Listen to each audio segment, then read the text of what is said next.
What's up YouTube, Capital G here. Got an excellent 2 out of 3 duel for you guys to check out. We got Gravekeepers at the top, and then we have Assault Mode at the bottom. This is an interesting matchup because it can go either way depending on when Necro Valley hits the field, because Necro Valley can really shut down a lot of the cards that the Assault Mode deck wants to play. But if you're able to obviously get, a strong turn 1 board of double Assault Mode, then obviously you can negate those Necro Valleys and you should be able to have the advantage with the Assault Mode deck. So let's see exactly how this is going to shake out, because the result might end up surprising you. So I think that Assault Mode is up first, and we all know that Assault Mode just off of 110 key can basically get to 1 copy of like Stardust Assault Mode. Obviously your Cyber Reflector just kind of being that 1 card Stardust Assault Mode, that walking negation. Now this is something that I personally like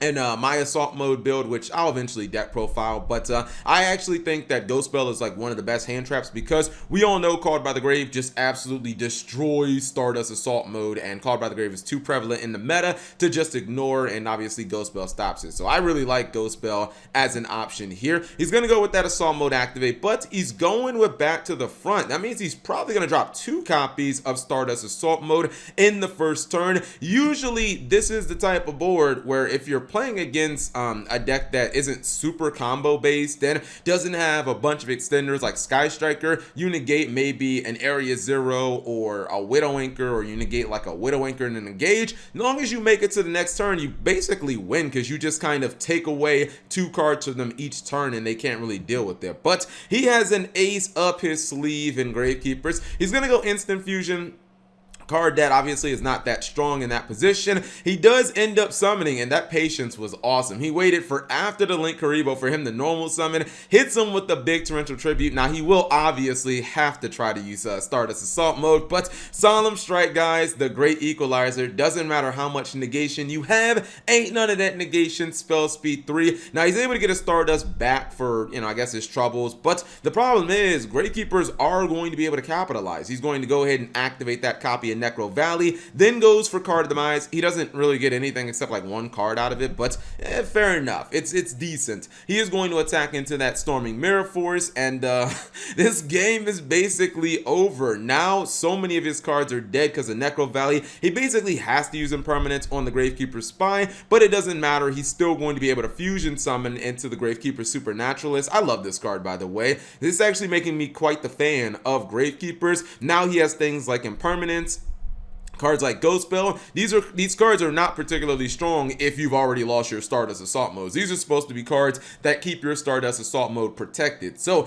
obviously off of the overextension of Torrential Tribute, Gravekeepers will end up taking game 1 through double Stardust Assault Mode, might I add. That's the type of opening that Stardust Assault Mode players generally feel really good about. I mean, having 2 Stardust Assault Modes plus a hand trap, you feel really strong about. They had Impermanence as well, so it's like basically 4 negations, but just wasn't good enough. Game 2 going to look very similar to game 1. There will be no Solemn Strike bailout this time, it appears. Once again, he has that 1 card Stardust Assault Mode in Cyber Reflector, so this is one of the reasons why the deck is quite economic. He will activate that, and at least he does have a little bit of negation. He uses Called by the Grave, so Necro Valley will not be a factor at least turn 1, and his opponent's just going to set a couple of cards. Once again, going for Instant Fusion, not getting a lot of value out of the card. I don't mind Instant Fusion in the deck, but it is a card that in this deck loses a lot of value outside of turn 1, because now your opponent doesn't have a monster. It just becomes a Linkuriboh for 1,000 life points basically. It's not really that high impact of a card, but he does want to go ahead at least open up some some extra monster zones or whatever. He is going to negate lose 1 turn, and this is where I thought like he was in really good shape. I was like, all right, you got this. He's getting 1 for 1s. Now he went for an interesting play here. In game 1, we saw him lose the duel because he was basically wrecked by a Solemn Strike. He didn't have any way to attack back row. In this duel, he's like, Cap, I'm not gonna lose to back row again. I'm gonna go for Scrap Dragon instead. He can easily just give up like his Assault Mode activate, or I don't know, Back to the Front. He can chain it during his turn. He is going to give up the Linkuriboh, gets rid of the Imperial Tombs, I believe. Yeah, Imperial Tombs. Stardust Assault Mode's coming back, and I was like, all right, you got this. He's probably going to drop another Stardust Assault Mode Drops another one in Scrap Dragon. Place your bets, guys. Who wins this duel? It might surprise you. He's going to go ahead and get his first card.